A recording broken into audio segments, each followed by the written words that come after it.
name's Alison Surtees. I am CEO of Chris, Creative Industry in Salford. The Ava project came about because we'd been delivering a programme called Raising Aspirations for a number of years, and we wanted an opportunity to give people work-based experience. And it's not always easy to do out in the industry sector. And being as we had all the tools of the trade and the professionals, we decided we'd have a go at making the feature ourselves.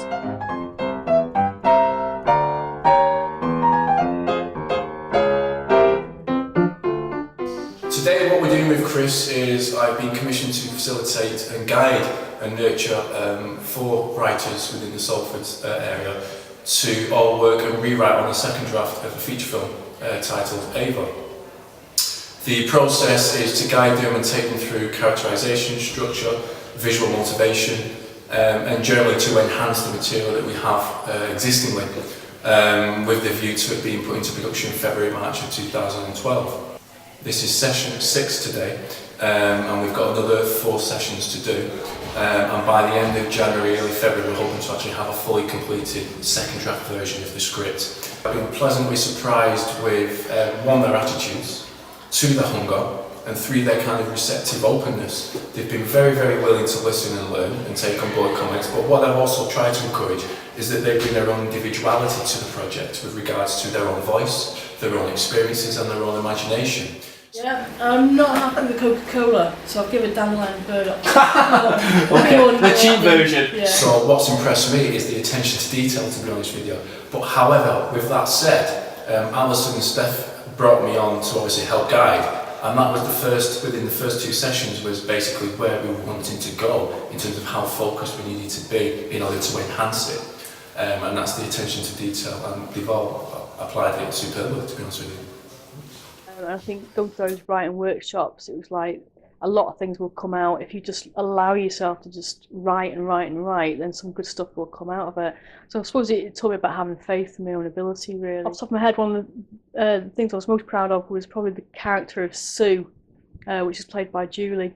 And we needed to create a part for Julie because we wanted to get a part for everybody being a part of the workshops, the acting workshops.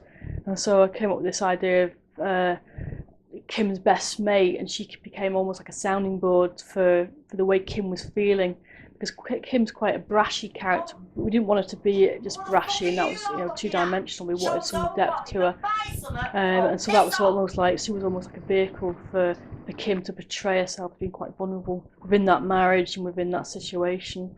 So hopefully that came across. Yeah.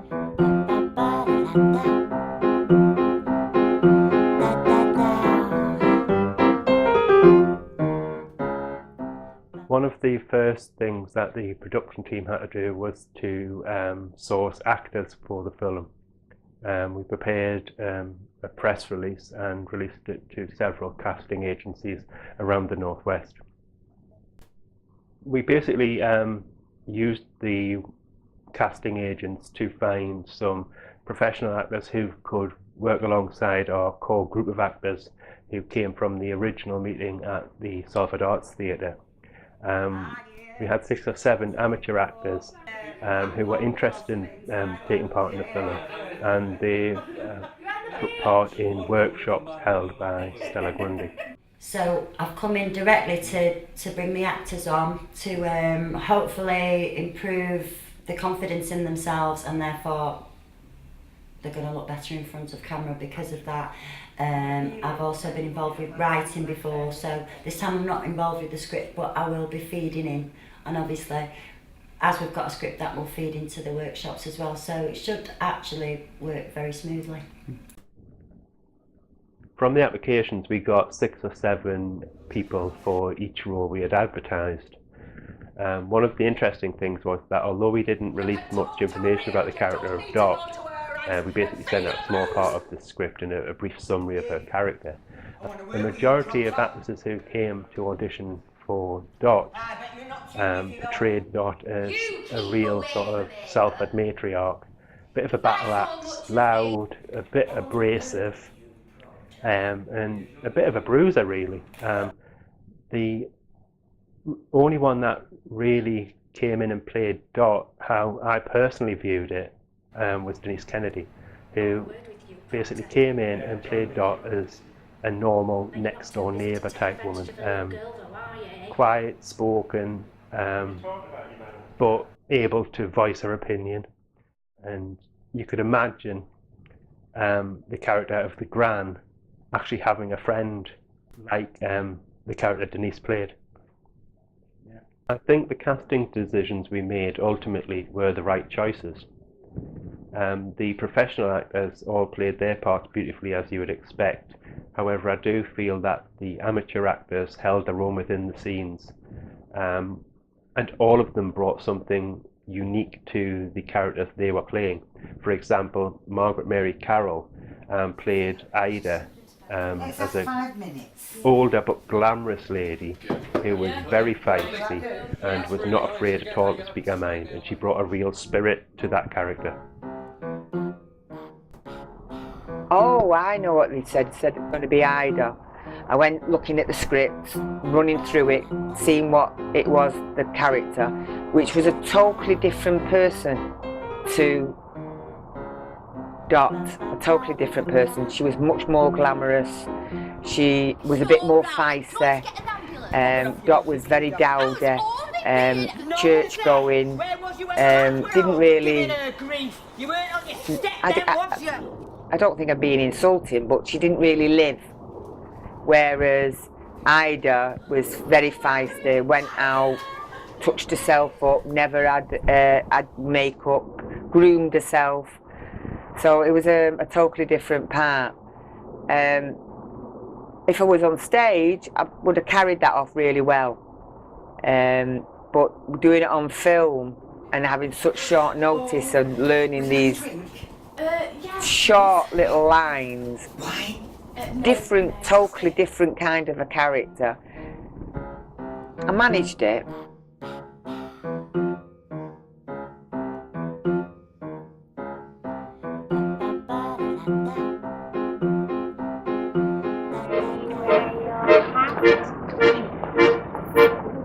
Where you sip your tea, the memory of all that. Nobody can take that away.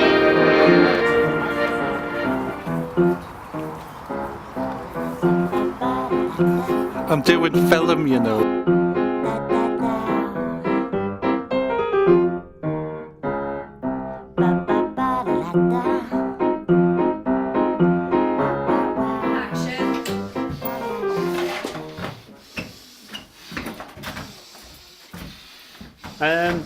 I can't lie, I'd rather have had a main part, I'd rather have had the part of Ian, but just to be involved in the process and get the role of Peter, it's a little bit more than being just an extra on camera in the film, so it was definitely, it was a great experience, I'd say. I really enjoyed the sort of day that we spent filming, the scenes that were necessary to film for Peter's role. So yeah, I would have preferred a lead role, but I don't even think that my life would have allowed me the time to actually do that anyway.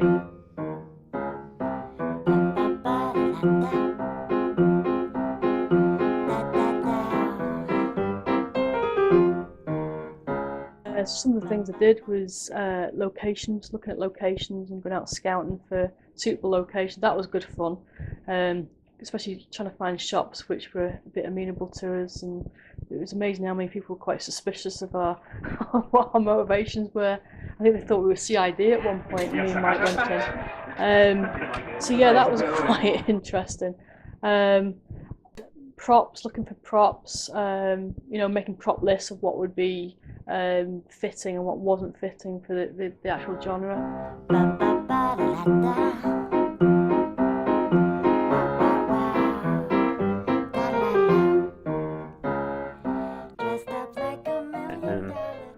A little bit daunting when they said you're going to have to do a dance number, having sort of what I consider two left feet, but I think it worked out really, really well. It was such a good way for the acting group that we had to get together one last time and sort of hopefully in the final film it's going to look pretty amazing, if a little bit mad, but it was just really good fun.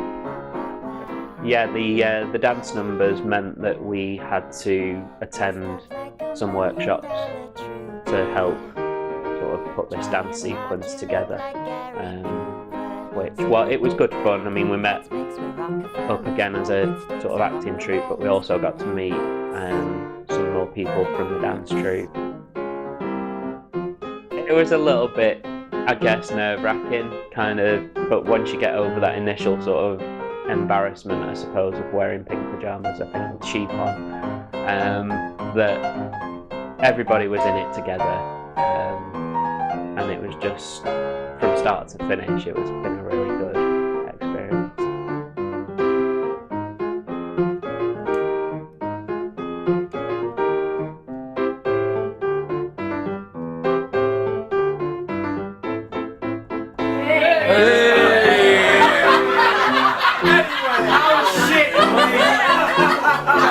I'm fucking right over him. Are we done now? I think we're getting drunk. If